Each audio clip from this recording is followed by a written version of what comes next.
হে বন্ধুরা, welcome back to the brand new review Manik Das. বন্ধুরা, আমি কিন্তু আমার কথা রেখেছি মোটো H40 সাথে স্যামসাং গ্যালাক্সি S21 এর ক্যামেরা টেস্ট নিয়ে চলে এসেছি এবং একদম ডিটেল আজকে কথা বলবো এই দুটো ফোনের ক্যামেরার মধ্যে কার ফোনের ক্যামেরাটা কতটা বেশি ভালো, সমস্ত কিছু চেক করবো। কিন্তু বন্ধুরা, তার আগে একটা ছোট্ট কথা আপনাদেরকে জানিয়ে রাখি, আপনারা দেখতে পাচ্ছেন আমার কাছে কিন্তু চলে এসেছে স্যামসাং গ্যালাক্সি S23 আলট্রা।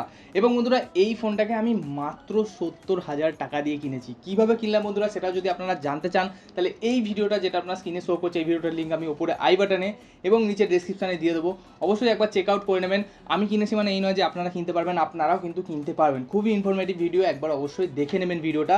বাকি বন্ধুরা, আরও একটা ছোট্ট কথা বলে রাখি বন্ধুরা, আমি প্রত্যেকটা ফোন প্রত্যেকটা গ্যাজেট কিন্তু নিজের পয়সা দিয়ে কিনি, কোনো ব্র্যান্ড কিন্তু আমাকে রিভিউ ইউনিট সেন্ড করে না। বাট বন্ধুরা, সেই অনুযায়ী কিন্তু আপনারা আমার ভিউজ দেখুন, সাবস্ক্রাইবার্স দেখুন অনেক কম। ইনফ্যাক্ট আমি আপনাকে আমার মান্থলি ইনকামও দেখিয়ে দিচ্ছি বন্ধুরা। এইখানটায় আমার মান্থলি ইনকাম দেখুন, মাসে আমি মাত্র 150 থেকে 200 টাকা এই চ্যানেলটা থেকে আমার ইনকাম হয়। অ্যাকচুয়ালি বন্ধুরা, সত্যি কথা বলতে আমার একটা হিন্দি চ্যানেল ছিল, সেখানে প্রায় লাখের কাছাকাছি সাবস্ক্রাইবার ছিল এবং ওখানে আমাকে অনেকেই কমেন্ট করে বলতো যে আপনি বাঙালি ছেলে হয়ে কেন বাংলায় ভিডিও বানান না। তাই আমি বাংলায় ভিডিও বানানো স্টার্ট করেছি।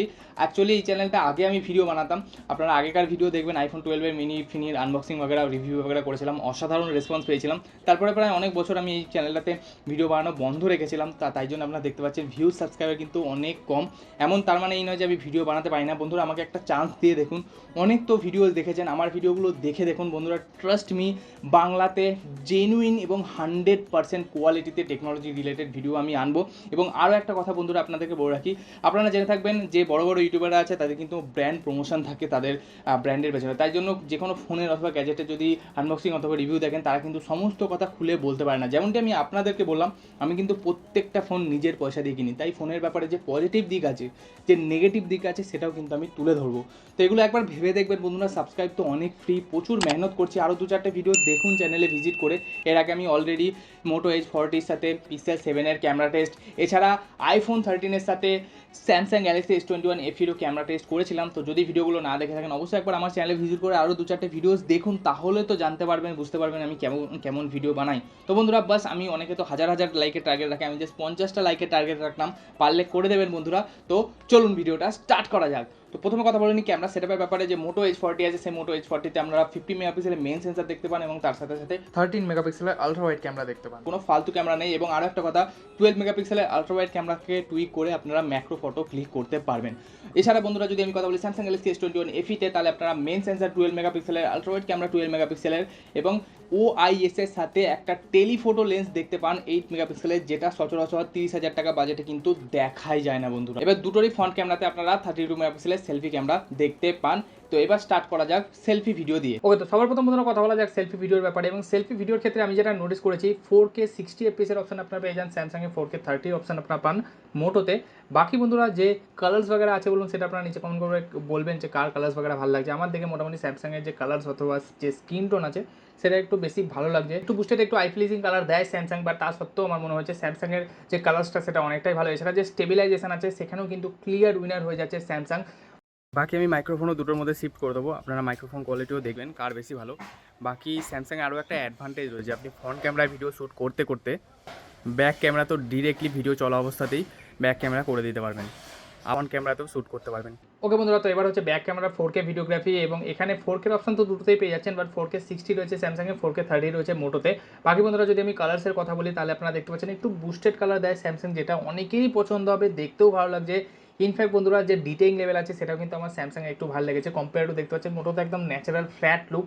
তো আপনি দেখতেই পাচ্ছেন কোয়ালিটি কেমন। বাই দ্য ওয়ে বন্ধুরা, যদি আমি কথা বলি স্টেবিলাইজেশনের, তাহলে স্টেবিলাইজেশনের ক্ষেত্রেও আমার মনে হয়েছে যে স্যামসাংয়ের স্টেবিলাইজেশনটা একটু বেশি ভালো এবং এক্সপোজারকে স্পেশালি খুব ভালোভাবে মেনটেন করে। যেমনটি বন্ধুরা আপনারা দেখতে পাচ্ছেন, এখানে পুরো হিউম্যান ফেসটা পুরো মানে ডার্ক হয়ে গেছে, কিন্তু স্যামসাং দেখতে পাচ্ছেন অনেক ভালোভাবে এক্সপোজারকে মেনটেন করেছে। বন্ধুরা, আপনি যদি 4K 30 FPS শিফট করেন ভিডিওটাকে, তাহলে কিন্তু আরও স্টেবিলাইজ হয়ে যায় মোটোর থেকেও যে স্যামসাং S21 এফি আছে সেটা।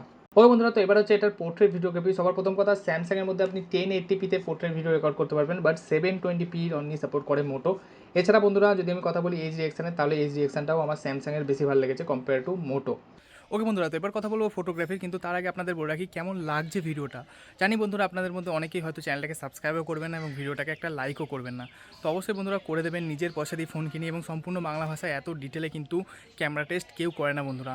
আপনি দেখতে পাচ্ছেন ভিউজ একবার নিচে তাকিয়ে দেখুন, অনেক কম, সাবস্ক্রাইবার কিন্তু অনেক কম, লাইকও অনেক কম। তাই একটু সাপোর্ট করে দেবেন, আপনাদের সাপোর্টের কিন্তু আমার খুবই দরকার। তো প্লিজ ইয়ার যদি ভালো লাগে লাইক করবেন। আচ্ছা, তো এবার কথা বলা যাক ফটোগ্রাফি নিয়ে, এবং ফটোগ্রাফির এই পোর্শনে আমি পার্টিকুলারলি কালার টেস্ট করবো। এবং কালারিংয়ের ক্ষেত্রে বন্ধুরা একটা জিনিস দেখুন যে S21 FE আছে, সেটার মধ্যে একটু বুস্টেড কালার পান যেমনটি আপনি দেখতে পাচ্ছেন, বাট কম্পেয়ার টু একটু ফ্ল্যাট লুক দেখতে পান যে মোটো আছে, মোটোর কালারটা অনেকটা বেশি রিয়েলিস্টিক দুটোই নয়, বাট একটু স্যাচুরেশন লেভেল কম, একটু দেখতে পাচ্ছেন বেশি স্যাচুরেট করে দেয়। এটা অনেকের ভালোই লাগে, মানে অনেকের ভালোও লাগে দেখতে, যেমনটি আপনি দেখতে পাচ্ছেন। স্পেশালি নেচারের ক্ষেত্রে আমি দেখেছি স্যামসাং একটু কালারকে বুস্টেড করে দেয়, যার ফলে দেখতে অনেকটা আই প্লিজিং বা সোশ্যাল মিডিয়ায় রেডি বলতে পারেন। বাকি বন্ধুরা যে ডিটেইলিং লেভেলে যদি আমি কথা বলি, তাহলে আপনারা দেখতে পাচ্ছেন ডিটেইলিং লেভেলে কিন্তু দুটোরই সেম। ডিটেইলিং লেভেলে খুব বেশি পার্থক্য নেই, একটু স্লাইটলি বলবো যে মোটো আছে, সেটা ডিটেইলিং লেভেলটা একটু এগিয়ে যাচ্ছে। তো এই ফটোটাতে আশা করি আপনারা ভালোভাবে বুঝতে পারবেন। যদি আমি জুম করি, যেমনটি বন্ধুরা আপনারা দেখতে পাচ্ছেন যে S21 FE-তে, এবং যদি দেখতে পাচ্ছেন যে মোটোতে জুম করি, তাহলে বন্ধুরা আপনারা দেখতে পাচ্ছেন যে 50 মেগাপিক্সেলের সেন্সার হওয়ার জন্য যে ডিটেইলিং লেভেল আছে সেটা কিন্তু একটু হলেও বেশি যে মোটো H40 আছে সেটার মধ্যে, কম্পেয়ার টু যে স্যামসাং গ্যালাক্সি S21 FE আছে সেটার থেকে। ওকে, তো ভিডিওর শুরুতে আমি আপনাদেরকে বলেছিলাম যে মোটো H40 দিয়ে আপনারা খুব ভালো ম্যাক্রো ফটোস ক্লিক করতে পারেন। এটা যে আলট্রা ওয়াইড ক্যামেরা আছে সেটাকে টুইক করে ম্যাক্রো মোডও দেওয়া হয়েছে। বাট বন্ধুরা, স্যামসাং গ্যালাক্সি S21 FE-তে আপনারা যে 8 মেগাপিক্সেলের টেলিফটো লেন্স পান, সেটা দিয়েও কিন্তু সাবজেক্টের খুব কাছে যেতে পারেন। এবং দেখতে পাচ্ছেন বন্ধুরা, এটা দিয়েও কিন্তু অনেকটাই ভালো ম্যাক্রোশট নিতে পারেন। বা তার সত্ত্বেও আমি বলবো স্যামসাং গ্যালাক্সি S21 FE থেকে ম্যাক্রো ফটোগ্রাফির ক্ষেত্রে দেখতে পাচ্ছেন যে মোটো H40 আছে, সেটা কিন্তু ম্যাক্রো ফটোগ্রাফির যে ডিটেইলিং লেভেল আছে সেটা স্লাইটলি বেশি, যেমনটি বন্ধুরা আপনারা দেখতে পাচ্ছেন। বাট বন্ধুরা, নর্মাল ডিফারেন্সে খুব বেশি পার্থক্য নেই, যেমনটি আপনারা দেখতে পাচ্ছেন। ওকে বন্ধুরা, তো এবার আমরা কথা বলবো আলট্রা ওয়াইড ক্যামেরার ব্যাপারে। এবং আলট্রা ওয়াইড ক্যামেরাতে বন্ধুরা সবার প্রথম যে জিনিসটা আপনারা নোটিস করবেন যে ডাইনামিক রেঞ্জ আছে সেটা। এবং ডাইনামিক রেঞ্জের ক্ষেত্রে বন্ধুরা বলতেই হবে যে স্যামসাং গ্যালাক্সি S21 FE আছে সেটা কিন্তু অনেকটাই ভালো পারফরমেন্স দিয়েছে। যেমনটি আপনি দেখতে পাচ্ছেন এখানে যে মেঘটা রয়েছে সেটা কিন্তু আপনি দেখতে পাচ্ছেন, বাট এখানটা দেখুন পুরো মোটো H40-তে পুরোপুরি ব্লোন আউট হয়ে গেছে। তো অবভিয়াসলি বন্ধুরা, যে ব্রাইট পোর্শন আছে, যে শ্যাডো পোর্শন আছে, সেটাকে খুব ভালোভাবে মেনটেন করছে Samsung Galaxy S21 FE। But যদি বন্ধুরা আমি আপনাদেরকে জুম করে ডিটেইলিং লেভেল দেখাই, তাহলে ডিটেইলিং লেভেলের ক্ষেত্রেও বন্ধুরা দেখতে পাচ্ছেন খুব বেশি পার্থক্য কিন্তু নেই। Detailing level similar. বাকি বন্ধুরা ইউটিউবে আপলোড হয়ে যাওয়ার পর তো একটু ক্ল্যারিটি একটু কমে যায়, তাই আপনাদেরকে আমি অবশ্যই সাজেস্ট করবো ভিডিওটাকে 1080p-তে দেখবেন। বাকি বন্ধুরা যদি আমরা শিফট করি মেন সেন্সার, এবং মেন সেন্সারেও কিন্তু বন্ধুরা দেখতে পাচ্ছেন যে ডাইনামিক রেঞ্জ আছে সেটা কিন্তু S21 FE-র একটু বেশি ভালো কম্পেয়ার টু মোটো। বাট বন্ধুরা যদি আমি এখানটায় হিউম্যান ফেসের দিকে জুম করি, তাহলে আপনারা দেখতে পাচ্ছেন যেমনটি আগেও বললাম আপনাদেরকে, ডিটেইলিং লেভেলের ক্ষেত্রে কিন্তু একটু স্লাইটলি বেশি ভালো ডিটেইলিং লেভেল প্রোভাইড করছে যে মোটো H40 আছে সেটা। বাট হিউজ খুব একটা বেশি পার্থক্য নেই, যেমনটি বন্ধুরা আপনাদেরকে দেখতে পাচ্ছেন, যেমনটি দেখতে পাচ্ছেন হিউজ খুব একটা পার্থক্য নেই। বাট তা সত্ত্বেও আমি বলবো মোটো H40-র যে ডিটেইলিং লেভেল আছে, স্পেশালি মেন সেন্সার, স্লাইটলি একটু বেশি ভালো। এছাড়া বন্ধুরা আপনি 3x একটা টেলিফটো লেন্স দেখতে পেয়ে যান স্যামসাং গ্যালাক্সি S21 FE-তে, যেটা কিন্তু মোটো H40-তে পান না। এবং মোটো H40-তে যদি আপনি জুমও করেন, তাহলে এটা পুরোপুরি ডিজিটালি জুম হয়, এবং ডিজিটালের সাথে অপটিক্যালি কোনো রকম কোনো মিলই হয় না। তাই ওভারঅল ক্লিয়ার উইনার হয়ে যাচ্ছে জুমের ক্ষেত্রে, দেখতে পাচ্ছেন যে S21 FE আছে সেটা। ওকে, তো এবার হচ্ছে বন্ধুরা পোর্ট্রেট ফটোগ্রাফি। এবং পোর্ট্রেট ফটোগ্রাফির ক্ষেত্রে বন্ধুরা আপনারা একটা জিনিস নোটিস করুন যে স্যামসাং কিন্তু অনেকটা বুস্টেড কালার দেয়, যেমনটি আমি প্রথম থেকেই বলে আসছি। বাট দেখতে পাচ্ছেন একটু ফ্ল্যাটার লুক দেখতে পান আপনারা যে মোটো H40 আছে সেটার মধ্যে। বাকি বন্ধুরা যদি আমি কথা বলি ডিটেইলিং লেভেলের ক্ষেত্রে, তাহলে ডিটেইলিং লেভেলেও বন্ধুরা আপনারা জুম করে দেখতে পাচ্ছেন যে খুব বেশি পার্থক্য নেই কিন্তু ডিটেইলিং লেভেলের ক্ষেত্রে, যেমনটি বন্ধুরা আপনারা দেখতে পাচ্ছেন। এছাড়া যদি HDXN-এর কথা বলি, HDXN-এও খুব বেশি পার্থক্য নেই। বাট স্যামসাংয়ের কাছে একটা মস্ত বড় অ্যাডভান্টেজ রয়েছে বন্ধুরা, যে স্যামসাংয়ের মধ্যে আপনি পেয়ে যাচ্ছেন 3x পোর্ট্রেট লেন্স। এবং এটা দিয়ে বন্ধুরা এই রকম টাইপের আপনি পোর্ট্রেট ফটো ক্যাপচার করতে পারবেন। এটা হলো বাট বন্ধুরা দেখতে পাচ্ছেন আমি একটু সামনে থেকে ক্যাপচার করার চেষ্টা করেছি যে মোটো H40-তে। বাট দেখতে পাচ্ছেন বন্ধুরা যে কোয়ালিটি আপনারা অ্যাচিভ করতে পারবেন যে স্যামসাং দিয়ে, সেটা কিন্তু অ্যাচিভ কোনো মতেই সম্ভব নয় মোটো H40-তে। তো আরও একটা ফটো আপনাদেরকে দেখিয়ে দিচ্ছি, দেখতে পাচ্ছেন যে কত সুন্দর উঠেছে বন্ধুরা ফটোটা। কম্পেয়ার টু মোটোর ফটোটা কিন্তু অনেকটাই ফিকা লাগছে, এর সামনে জাস্ট পাত্তাই পাচ্ছে না এক কথায় বলতে গেলে। তো পোর্ট্রেট ফটোগ্রাফির জন্য আপনারা যদি ওয়ান অফ দ্য একটা বেস্ট লেন্স চান, তাহলে আমার মতে যে স্যামসাং S21 FE আপনার জন্য বেস্ট অপশান হতে পারে। এবং বন্ধুরা এবার হচ্ছে সেলফি। এবং সেলফির ক্ষেত্রেও বন্ধুরা বলতে হবে এখানে কিন্তু একদম ক্লিয়ার পুরোপুরি বলা যেতে পারে উইনার স্যামসাং গ্যালাক্সি S21 FE-কে। কারণ বন্ধুরা আপনারা ডিটেইলিং লেভেল দেখুন, জাস্ট দেখেই বুঝতে পারছেন যে কতটা বেশি পার্থক্য রয়েছে ডিটেইলিং লেভেলের ক্ষেত্রে। তো সেলফির ক্ষেত্রে বন্ধুরা যে ক্লিয়ার উইনার সেটা কিন্তু স্যামসাং গ্যালাক্সি S21 FE। এছাড়া আপনাদেরকে সেলফি পোর্ট্রেটও দেখিয়ে দিচ্ছি। সেলফি পোর্ট্রেটের ক্ষেত্রেও বন্ধুরা আপনারা দেখতে পাচ্ছেন পুরো দেখতে পাচ্ছেন যে স্কিন টোন আছে সেটাকে মানে একদম বেশি একটু স্মুথ করে দিয়েছে, যে ডিটেইলিং লেভেল আছে সেটা কিন্তু অনেকটাই কম, যেমনটি আপনি দেখতে পাচ্ছেন S21 FE তুলনায়। তো সেলফির ক্ষেত্রে বন্ধুরা ক্লিয়ার উইনার কিন্তু হয়ে যাচ্ছে আমাদের S21 FE। আচ্ছা, তো এবার আমরা কথা বলবো নাইট মোড ফটোগ্রাফির ব্যাপারে। এবং বন্ধুরা এটা আমার হচ্ছে ফেভারিট রাধে কৃষ্ণার ফটো। আমি প্রত্যেকটা ক্যামেরা কম্পারিজনে প্রায় এটাকে ইনক্লুড করি। বন্ধুরা আপনারা নিচে কমেন্টে অবশ্যই রাধে রাধে লিখে দেবেন, ভগবান রাধে কৃষ্ণ আপনার দিন অবশ্যই শুভ করবেন।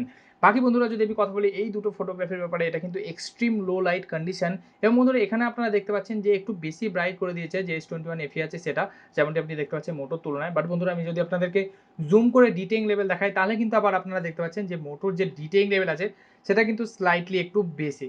হয়তো ইউটিউবে আপলোড হয়ে যাওয়ার পর যে কোয়ালিটি লস হয়ে যায় সেটার জন্য আপনারা হয়তো বুঝতে পারবেন না। বাট বন্ধুরা আমি যখন আমার 4K মনিটরে এটা দেখছি তখন আমার দেখে আমি ভালোভাবে অবজার্ভ করতে পারছি যে মোটোর, যেমনটি আমি প্রথম থেকে বলেছি, মোটোর 50 মেগাপিক্সেলের সেন্সার অবভিয়াসলি, এই জন্য বন্ধুরা আপনারা দেখতে পাচ্ছেন যে একটু স্লাইটলি বেশি ভালো ডিটেইলিং লেভেল প্রোভাইড করছে। বাকি ওভারঅল একটু ব্রাইটেন ফটো আপনারা দেখতে পাচ্ছেন কম্পেয়ার টু দেখতে পাচ্ছেন মোটো Edge 40, যেমনটি আপনারা দেখতে পাচ্ছেন। বাকি বন্ধুরা আরও একটা ফটো আপনাদেরকে দেখাচ্ছি। বন্ধুরা আপনারা দেখুন যে মোটো Edge 40 দিয়ে কিন্তু আপনারা চাঁদে জুম করেছে এবং S21 FE দিয়েও দেখতে পাচ্ছেন চাঁদে জুম করেছে। S21 FE তে কিন্তু আপনারা জুম করে চাঁদের এরকম টাইপেরও ফটো ক্লিক করতে পারবেন। এটাও কিন্তু একটা S21 FEর অ্যাডভান্টেজ হয়ে যাচ্ছে।